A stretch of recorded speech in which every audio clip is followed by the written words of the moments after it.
La porte du changement, elle ne s'ouvre que de l'intérieur. Et quand tu vas vouloir ouvrir la porte du changement, pour moi, il y a 3 serrures. AVS avec Philippe Robichon.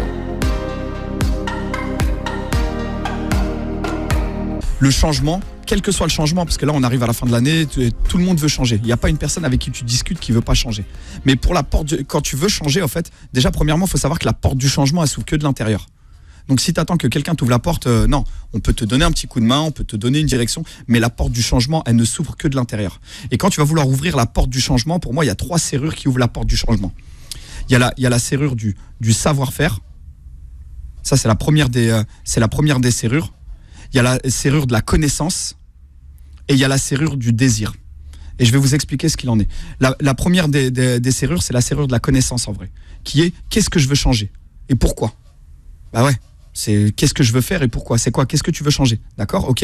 Et pourquoi tu veux le changer? Une fois que tu as cette serrure-là, clac, tu as ouvert la serrure. Après, là, tu arrives sur la serrure du savoir-faire, qui est le comment, en vérité.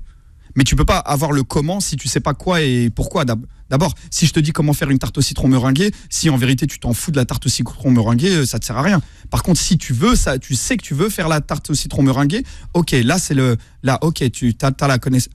On arrive au savoir-faire. Comment faire la tarte au citron meringuée. Là, tu vas arriver dans le comment. Une fois que tu arrives dans le comment, ok, tu ouvres la serrure du comment, et là, tu arrives à la 3e serrure, qui est la serrure du désir. C'est un peu comme Fort Boyard, votre truc. C'est exactement ça. C'est la serrure du désir. Il faut vouloir le faire. Et c'est celle-là qui ouvre tout en vérité. Parce que si tu veux pas le faire, je peux te donner la recette de la tarte au citron meringuée, je peux te dire comment la faire. Si t'as pas envie de le faire, tu le fais pas. Et si tu as un désir ardent de le faire, en fait, les 2 autres serrures, elles s'ouvrent toutes seules. Après, tu arrives à la porte du... Bon, je vous fais un récap. Le savoir-faire, la connaissance et le désir. C'est les 3 clés qui ouvrent la porte du changement.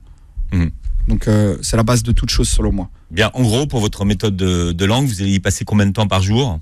Ça dépend de tout un chacun, combien de temps tu peux assimiler, combien de temps tu peux allouer à cette activité-là, et tout dépend de ton degré d'engagement, si c'est important pour toi ou pas. Il y a des gens qui peuvent mettre 1 heure, mais il y a des gens qui peuvent mettre que 5 minutes. Et je pars du postulat où si vous voulez figer une habitude, par exemple, admettons si on prend les langues, tu dis je veux faire de l'anglais 3 fois par semaine. Si tu veux commencer à figer ton habitude, fais-le tous les jours, quitte à réduire le temps. Tu dis voilà, ok, moi je peux allouer 20 minutes à l'anglais. Ok, ne fais pas 20 minutes, fais que 10 minutes tous les jours, pendant 30 jours. Comme ça, tu vas figer un peu l'habitude. Et une fois que tu as figé l'habitude, c'est bien plus facile de le figer en mettant une somme plus petite, en l'occurrence. Et ensuite, tu rajoutes du temps. Une fois que tu as pris l'habitude de faire de l'anglais, même si tu fais de l'anglais que 3 minutes par jour, admettons, ok, tu veux faire ça. Tiens, je vais vous raconter un truc. Quand j'ai commencé à vouloir apprendre l'anglais, je commençais avec Duolingo. Duolingo, c'est une application qu'il y a sur téléphone. Je me suis dit, comment je vais figer l'habitude? En allant aux toilettes. Ça paraît peut-être ouf, mais je sais que je vais aux toilettes tous les jours. Je me suis dit, plutôt que d'être, parce que j'avais pris la sale habitude de prendre mon téléphone avec moi pendant que je vais aux toilettes, je me suis dit, ok, là je vais aux toilettes, c'est Duolingo. Et que tu le veuilles ou non, en vérité, tu fais de l'anglais tous les jours. 3 minutes par jour, et puis une fois que l'habitude elle est faite, rien ne t'empêche de rajouter. Et c'est valable pour toute chose. Tout à l'heure, on parlait de la course. Une fois que tu prends l'habitude d'aller courir 5 minutes par jour, rien ne t'empêche d'aller courir 7 minutes, 8 minutes, 10 minutes, une fois que l'habitude est figée. Commence plus petit. Regarde le temps qui t'est alloué, tu dis ok, combien je peux faire? 10, 15, 20, 1 heure, et divise-le par 2 et fais-le tous les jours.